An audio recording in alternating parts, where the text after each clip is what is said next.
Hello दोस्तों, super Sam story में मैं आपका साथी, आपका गाइड सैम एक बार फिर आपका स्वागत करता हूं और आशा करता हूं कि आप सभी स्वस्थ, मस्त और ज़बरदस्त होंगे।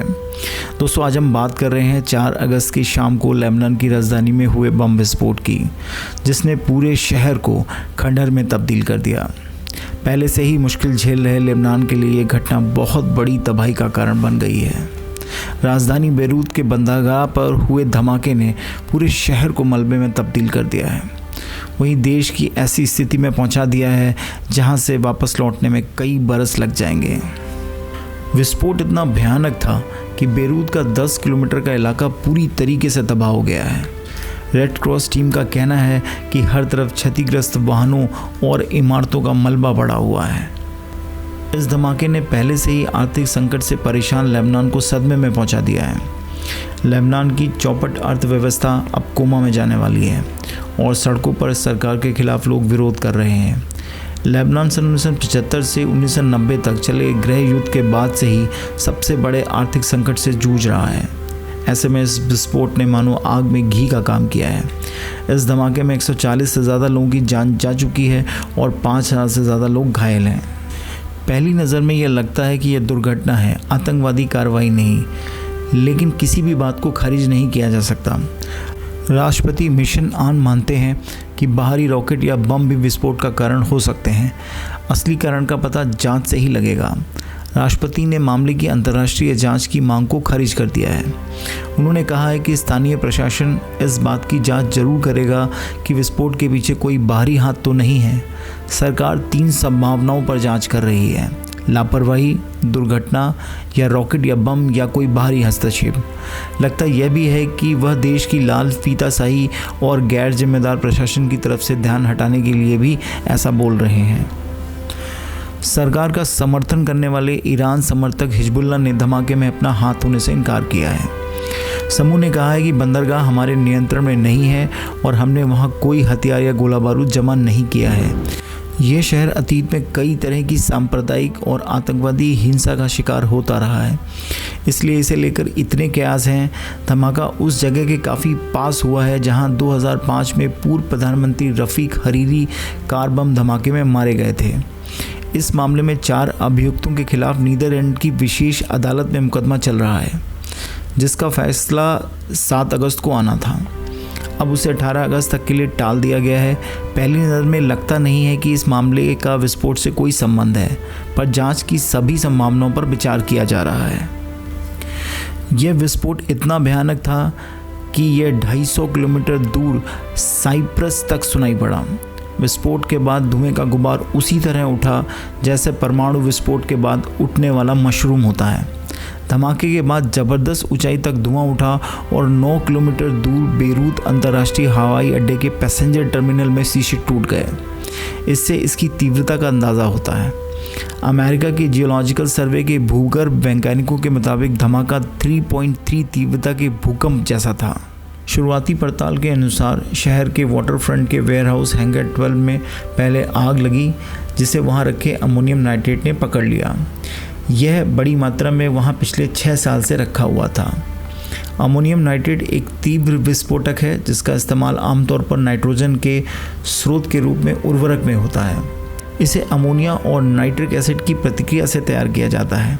लंबे समय के लिए स्टोर करने पर यह वातावरण की नमी सोखने लगता है और आखिर में एक बड़ी सी चट्टान में बदल जाता है। यही अमोनियम नाइट्रेट को बेहद खतरनाक बना देता है, क्योंकि अगर वह आग के संपर्क में आया तो ज़बरदस्त रासायनिक प्रतिक्रिया की संभावना बन जाती है। जब अमोनियम नाइट्रेट में धमाका होता है तो इससे नाइट्रोजन ऑक्साइड और अमोनिया जैसी जहरीली गैसें निकलती हैं। ज़बरदस्त धमाके की ताकत रखने वाले इस केमिकल कंपाउंड का इस्तेमाल दुनिया भर की सेनाएं विस्फोटक के तौर पर करती हैं।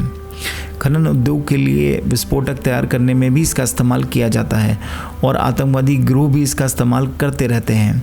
जुलाई 2011 में मुंबई में 3 जगहों पर विस्फोट हुए थे जिसमें अमोनियम नाइट्रेट का ही इस्तेमाल हुआ था।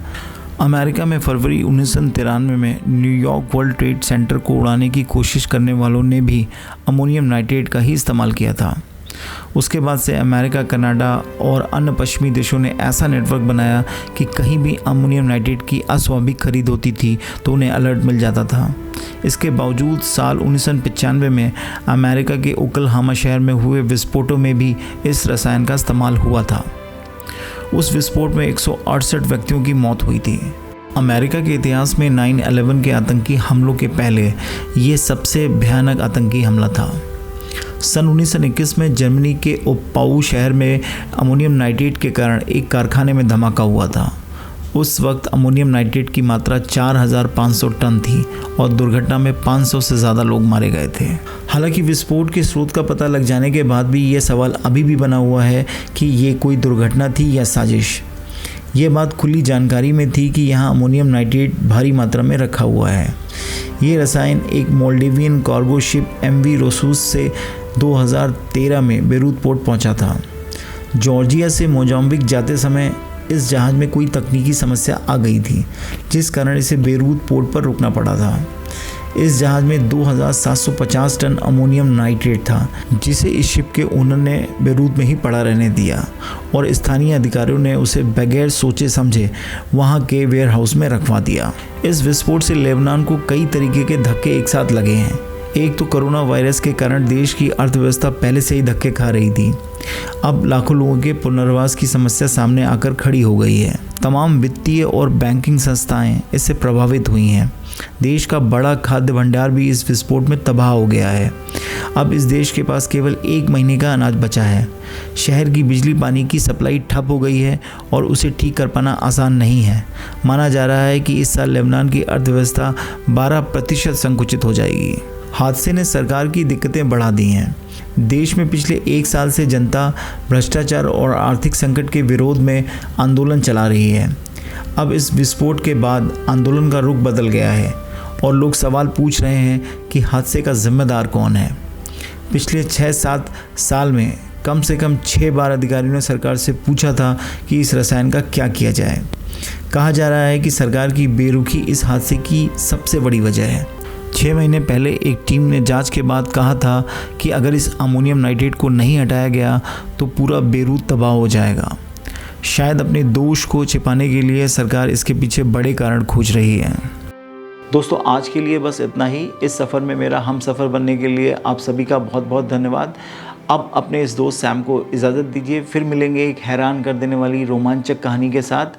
तब तक अपना ध्यान रखिएगा, खुश रहिएगा और सुरक्षित रहिएगा। गुड डे, शब बखैर।